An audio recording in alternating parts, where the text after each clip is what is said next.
বিসমিল্লাহির রহমানির রহিম। আলহামদুলিল্লাহ, বিসমিল্লাহ, সালাতু ওয়াসসালামু আলা রাসূলিল্লাহ। সম্মানিত সভাপতি, মাননীয় প্রধান অতিথি, উপস্থিত জাতীয় স্থায়ী কমিটির সম্মানিত সদস্যবৃন্দ, সকল নেতৃবৃন্দ, সাংবাদিক বন্ধুগণ, ভাই ও বোনেরা, আসসালামু আলাইকুম ওয়া রাহমাতুল্লাহ। শহীদ বুদ্ধিজীবী দিবস উপলক্ষে আলোচনায় আমি খুবই সংক্ষিপ্ত বক্তব্য রাখব। মূল্যবান বক্তাগণ বক্তব্য রাখবেন। জাতির শ্রেষ্ঠ সন্তান বলা হয় পৃথিবীর সকল দেশে যারা বিদ্বান, যারা ফিলোসফার, যারা বুদ্ধিজীবী, তাদের। সেই সমস্ত দেশই পৃথিবীর সবচেয়ে উন্নত দেশ, যে সমস্ত দেশের লাইব্রেরি খুব বেশি সমৃদ্ধ, সেই সমস্ত দেশই সবচেয়ে সমৃদ্ধ দেশ, যে দেশে উচ্চশিক্ষার বিশ্ববিদ্যালয়ের প্রতিষ্ঠানের সংখ্যা বেশি। একটি দেশকে ধ্বংস করে দেওয়ার জন্য সেই দেশের শ্রেষ্ঠ সন্তানদেরকে, বুদ্ধিজীবীদেরকে, বিদ্যান ব্যক্তিদেরকে, ফিলোসফারদেরকে হত্যা করে সেই দেশকে ধ্বংস করতে চেয়েছিল পাক হানাদার বাহিনী। এটা সবাই জানে।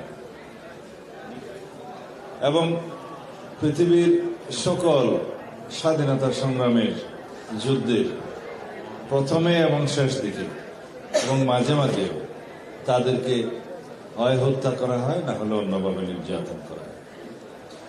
কিন্তু স্বাধীনতার পরে সবচাইতে উল্লেখযোগ্য বিষয় হলো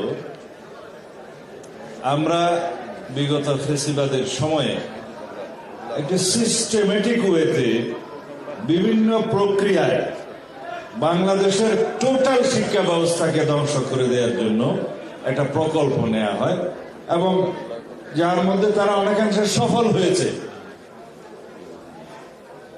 নম্বর বাড়িয়ে দেয়া, প্রশ্নপত্র ফাঁস করা সহ পাবলিক সার্ভিস কমিশনকে দলীয়করণ করার মধ্য দিয়ে বাংলাদেশে যা হয়েছে, এই দেশের শিক্ষা ব্যবস্থা তো বটেই, এবং শিক্ষা ব্যবস্থার মধ্য দিয়ে যে সমস্ত কর্মক্ষম শিক্ষিত জনগোষ্ঠীর সৃষ্টি হয় তাদেরকেও শেষ করার মধ্য দিয়ে বাংলাদেশের ব্যুরোক্রেসি থেকে শুরু করে এটাকে একটা মেধাহীন জাতিতে পরিণত করার বিশাল একটি প্রকল্প বাস্তবায়ন হয়েছে এই ফেসিবাদের শাসনামলে। এটাই বলার জন্য আমি আজকে উঠেছিলাম।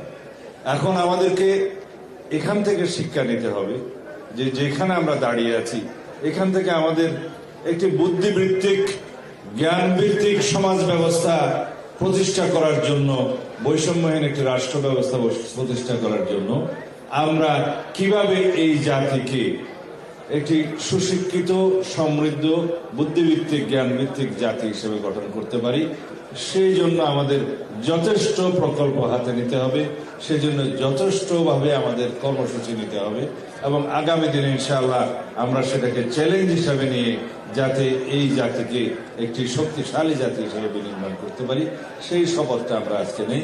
আপনাদের সকলকে ধন্যবাদ আমাকে এখানে বক্তব্য রাখার সুযোগ দেওয়ার জন্য, আয়োজকদের ধন্যবাদ। আসসালামু আলাইকুম।